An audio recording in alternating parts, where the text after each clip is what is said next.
It's time for the Access of Easy podcast, the weekly technology digest that keeps you ahead of the curve.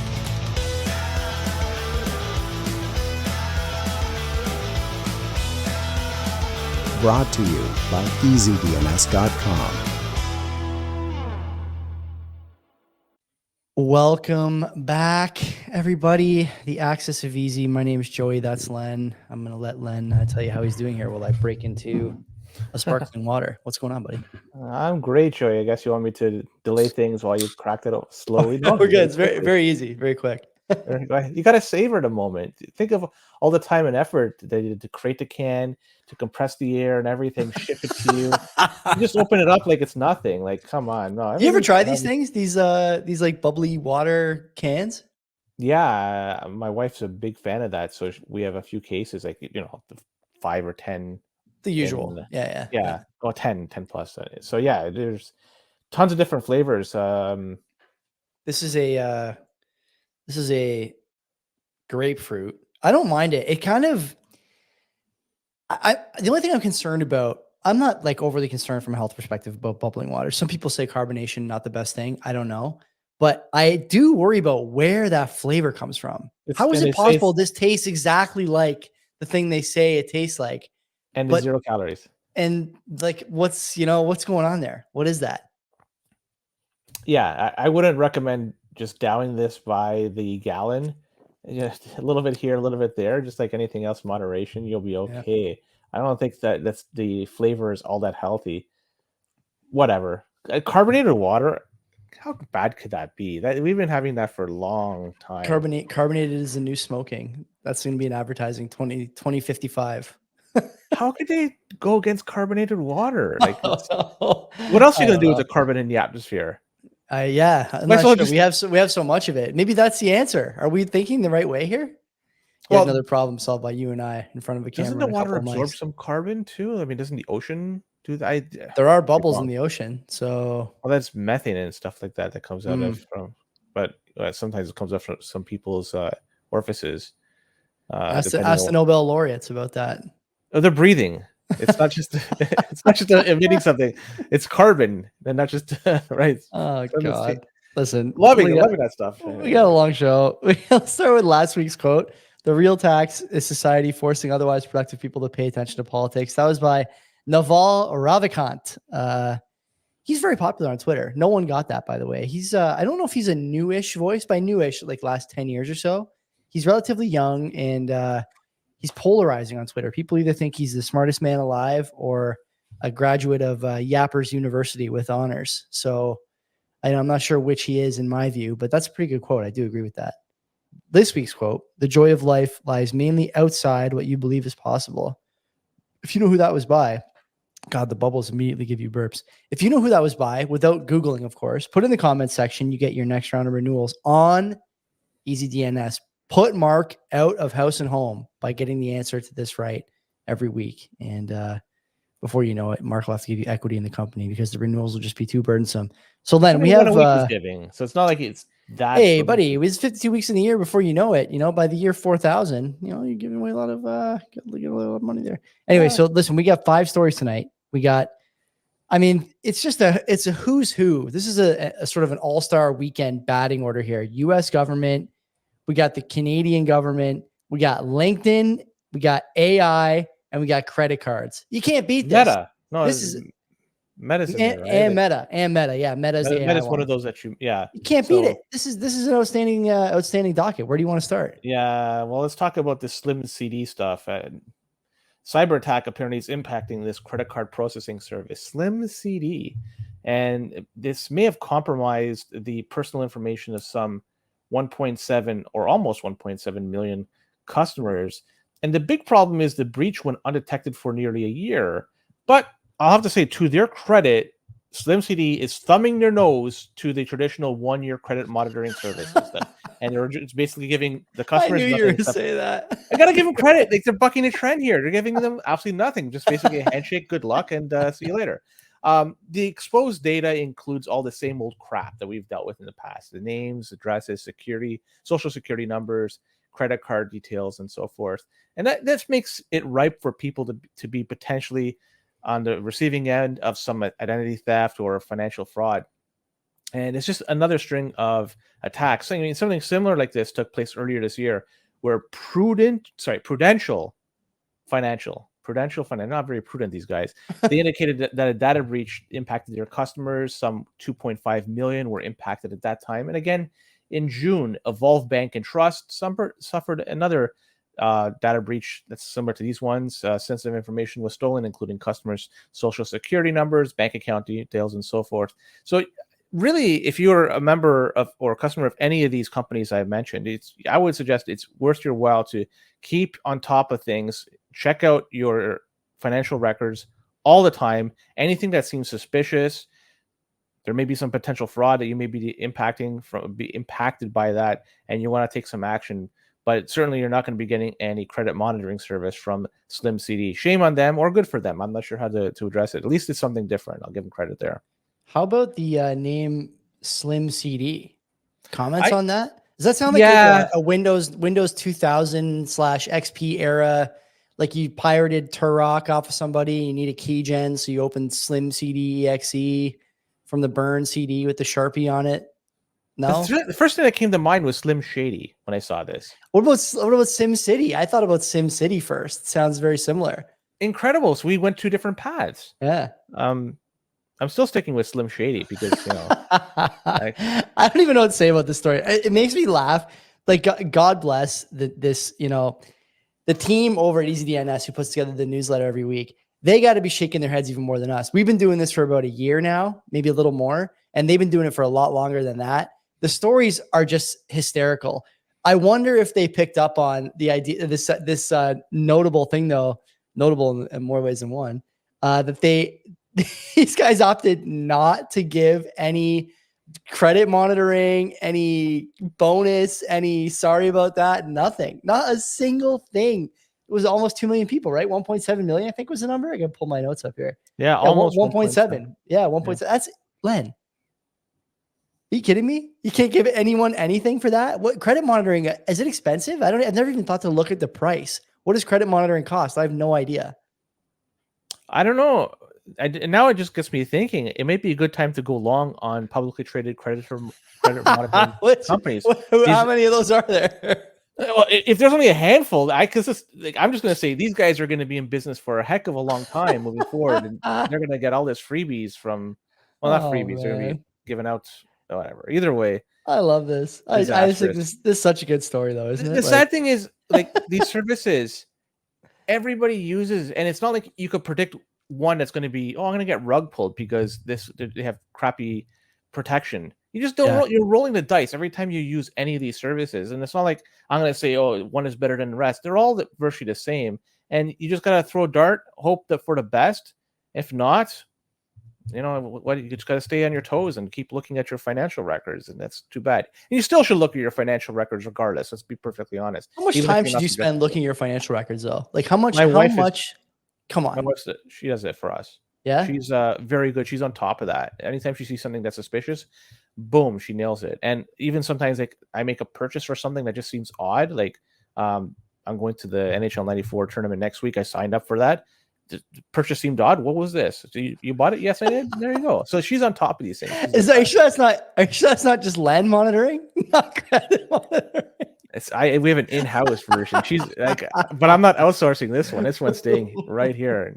She's a lovely lady. Great job she does. God bless. God bless. The fact that she can stand me for more than a few seconds consecutively. I wasn't going to say anything, but if you want to let's be honest. Good for her. So let's go to Meta. We've talked about Meta. They're back in the fold this week. How long has this been? A couple of weeks? It's been 1 week. It's like that. What is that Simpsons thing? Days without a Meta incident. 0. 6. The answer is always 6 on the 7th day. We're back again.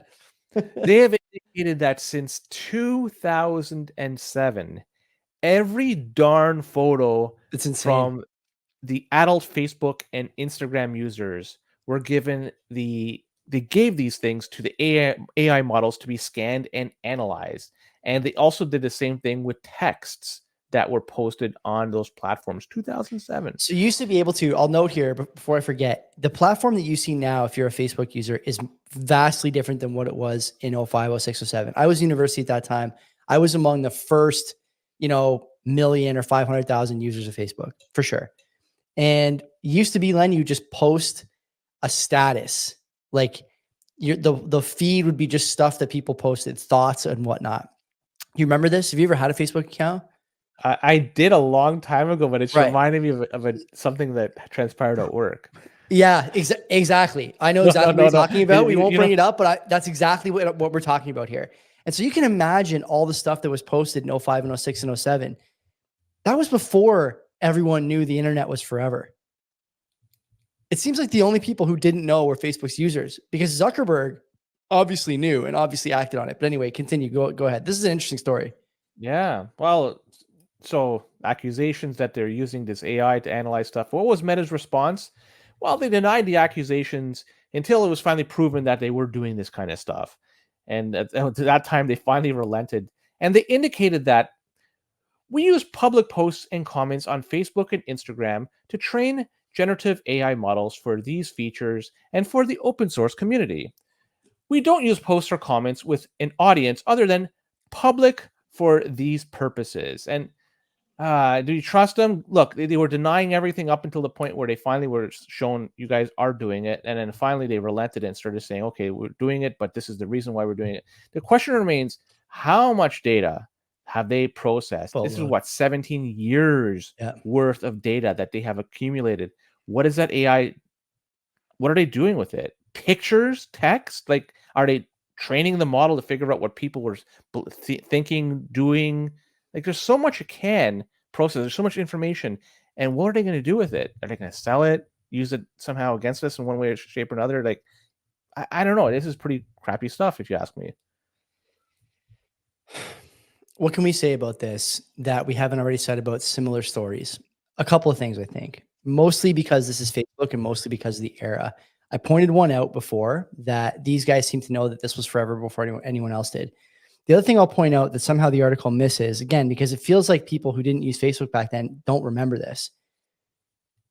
What it used to mean when you had something set to public was that anyone who went to your page and searched you out and friended you could see what your posts were. There was different audiences, right? You could set stuff to like your university, to certain friend groups, to certain interest groups you were in, whatever. But the public stuff was still reserved for your friends for a few years. There was no, private, XYZ. There came a time in like 08, I think, or 09, when you could change, like, people tag you in photos or in statuses, they no longer show up on your page. Or you can moderate the stuff that people want to put on your wall, the wall. Remember that? I don't even know if that's still there. This stuff used to mean something different then. It was before all this privacy concern stuff started to pop up, before people started to realize that everything they typed was going to be online forever, before everyone realized that, the political touchiness of every situation that you talk about could wind up with you losing your livelihood or your family or both. This is unethical, in my opinion. It's unethical for a number of reasons, but the AI is only one of them. Training generative AI is only one of them. In my opinion, the real problem is that all the definitions of this stuff have since changed, and they're pretending that it never changed.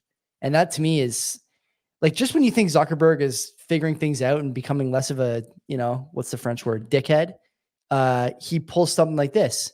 And this is infuriating to me. I can just imagine the stuff that was on my Facebook wall for those years. I was like, how old was I in 2005?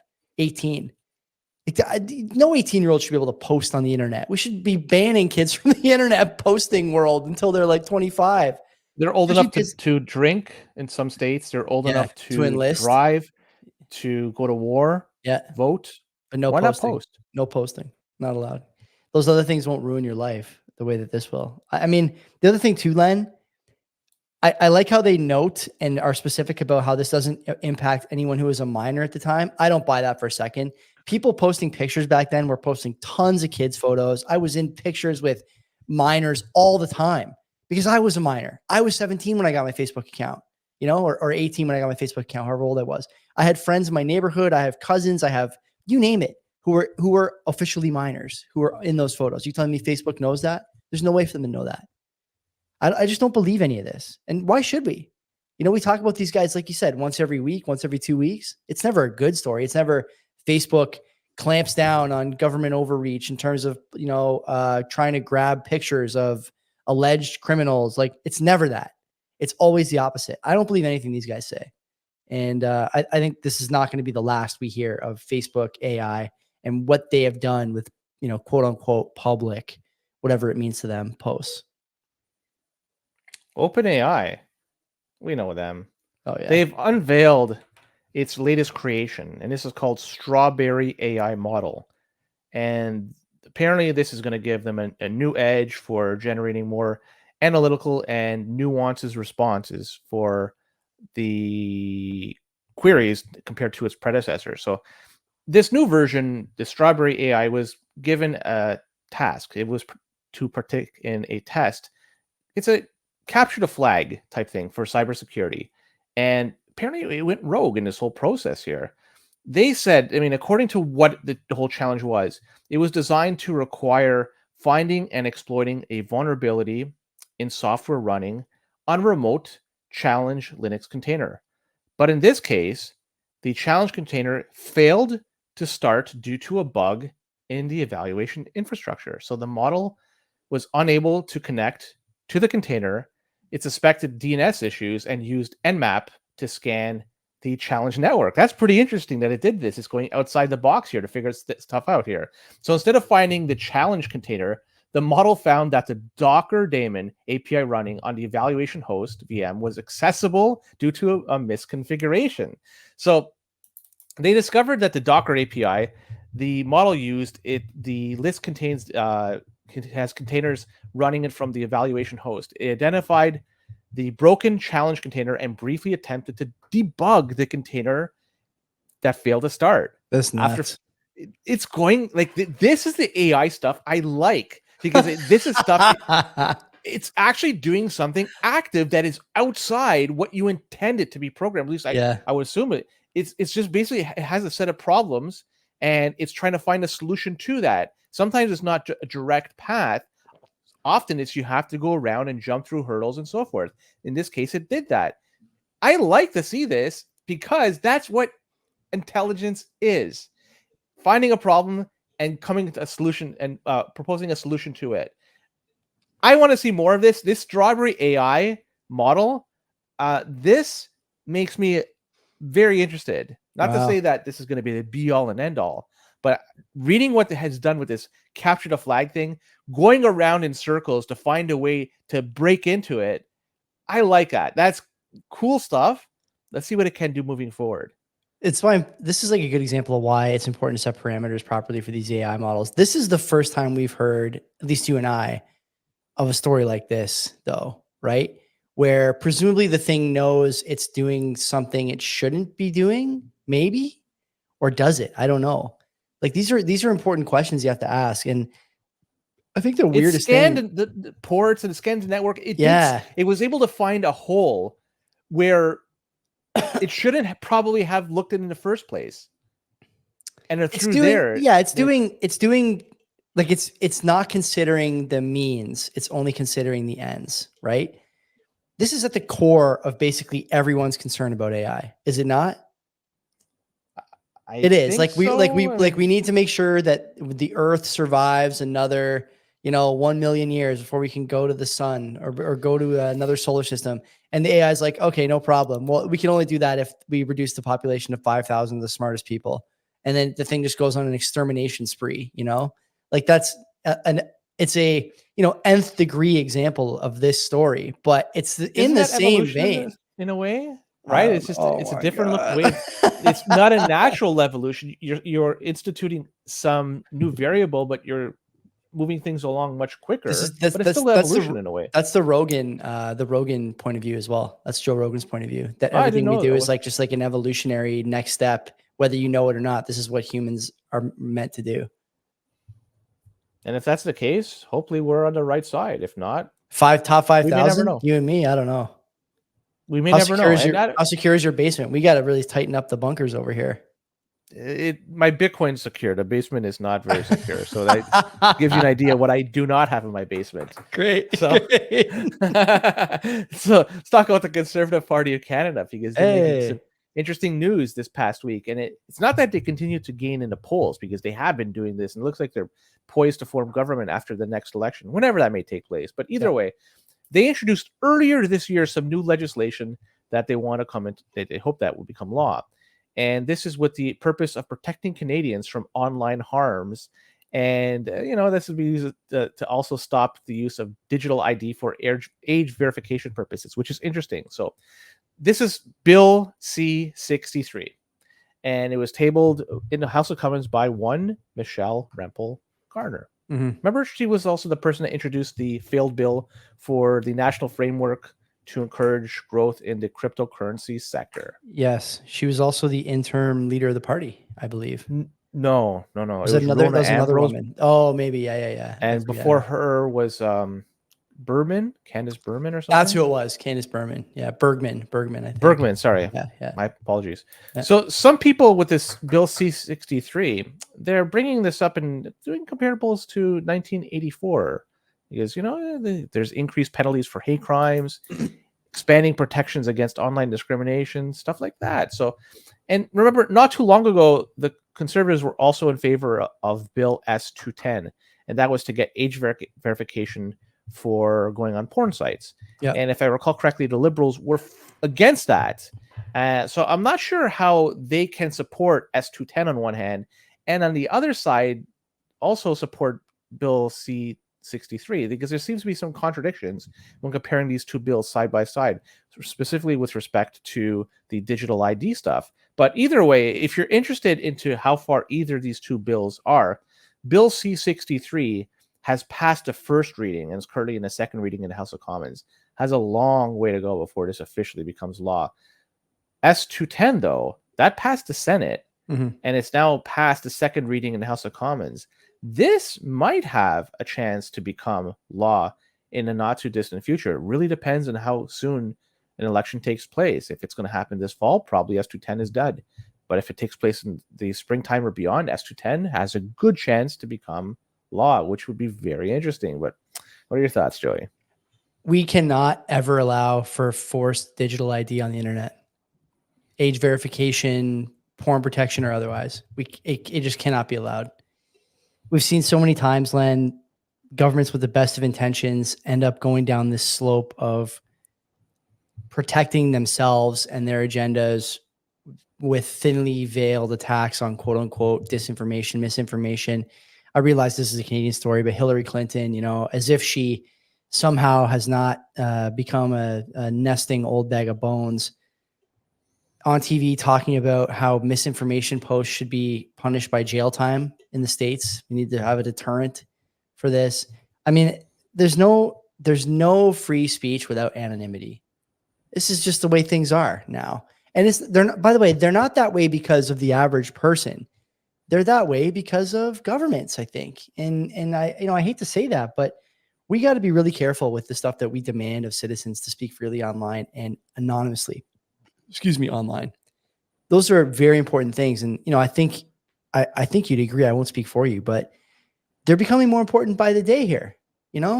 Last week we talked about, maybe not on this show, but on our show, Australia putting in or proposing laws that prevent people from making any posts or sharing any information online that calls into question the stability or legitimacy of the banking or market system over there, or the currency. Like you shouldn't need any of this. People are allowed to share ideas, and the best ideas always win. That's what this is about. It's not about making sure the ideas you like, or the programs you like, or the status quo you like stay the same, or stay on top, or stay in power. It's the opposite, actually. And so this is annoying to me at this point that both parties are doing this. I don't like this one bit. There's no good version of this. And if you want more on this, Michael Geist, friend of the show, this show and CBP, just released a podcast because Parliament's back in session, kind of giving everyone a refresher. And him and his guest, whose name I forget, very smart guy as well, talk about the differences between the two bills and the sort of counterintuitive way that conservatives now are proposing something that, allegedly has some additional, graying and some additional dulled edges, but it's still just as bad, when you dig into it. Well, remember, the liberals are the ones that seem to be, they've been talking against this digital Yes. ID stuff, Yes. which is interesting. But the Bill C or S210 S210. was introduced by, I think, a liberal senator It was or whatever it is, an independent liberal. Julie, I forget her last name. She's a Quebecer though, Francophone senator. So it's funny that you have the party saying one thing and then the independent liberal wing in the Senate, they're doing something else. Yeah. Yeah. I don't know what's going on here, but one way or another, this is going to become law, because if it doesn't happen this time around, if somehow this election takes place and it doesn't happen, the party that's going to be forming government is the Wants one it that, anyway. They want it anyway. yeah. Yeah. And if they have a majority, then they're really going to push things through quickly. And by the way, we said this a year ago, probably, or close at this point. Maybe not a year ago, maybe like 7 or 8 months ago. We talked about this, I think in the winter when this first started to really pop up. And you pointed out that, I was saying that it's going to become law either way. And you were keen to point out that this instance of it might not become law because when the election comes, they have to reset all the stuff that's sort of, in progress. But now, to your point, yeah, both parties want it. Both parties have legislation drafted. You're going to get it no matter what. You're going to get it no matter what. Well, let's ask the Bloc, because they seem to have the balance of power nowadays. Oh my god! Don't get me So started. the U.S., let's move on. It looks like they nailed 5 people to the cross that were associated with the sale of the Intellexa phone spyware. This was to foreign governments. The spyware has been given the name Predator, and this is a very difficult, hard to track, because this gets access to the most important details of a phone. Once it gets embedded in a phone, it's hard to find, and it goes after stuff like messages, location services, all that stuff that you do not want to share. But I'm wondering now if this is also available to be installed on Lebanese pagers. I digress. The target for this Predator software could be anybody. Could be you, could be me, anybody working for a government, politicians, you name it. Everybody was basically it. But the government, they impose sanctions to make it illegal for U.S. individuals or businesses to transact with any sanctioned entities. So these are the 5 people that are involved. So it's just a matter of time, I think, that before some new identities are purchased or created, new companies are spun up. I think that this sanction stuff does have a little bit It doesn't work. bite, but It the doesn't reality, work anymore. Yeah, in the long run, it's going to be easy to get around stuff. Not to say that people should. I'm just trying to say that's the way things are. You could simply start a new company in a foreign that's very easy to get something set up. It's easier to start a company to do this than it is to start a Bitcoin company. Yeah, in a lot of jurisdictions, I would think you're right. That's really something, isn't it? And that does say something. So I understand what the U.S. is trying to do. The reality is, this is just all bark, no bite. So what do you do then? There's nothing they really can. They gotta play the game. Yeah. They gotta go through the motions. Say, oh, these guys suck. Let's put them on a list. Nobody deal with them if they need a press release. Get a press release out there. See if you get Liz Warren to write a letter. Whatever. That'd be pretty good if you could get her to target them.